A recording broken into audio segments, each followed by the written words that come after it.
So this should be a quick video. Just going to change the air filter on my 2003 Ford Focus. Got a Fram CA8969 air filter for it. Let's put it in. Okay, so got to take 4 screws out. 1, 2, 3, 4, and then we can get to the air filter under there.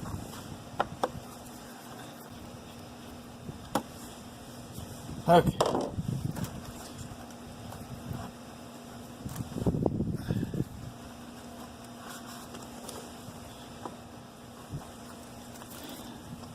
There it is. Looks pretty nasty, so.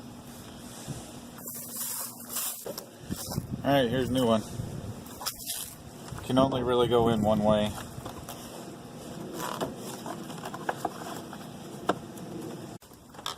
Make sure it's seated in there correctly so you're not pinching one side of the filter.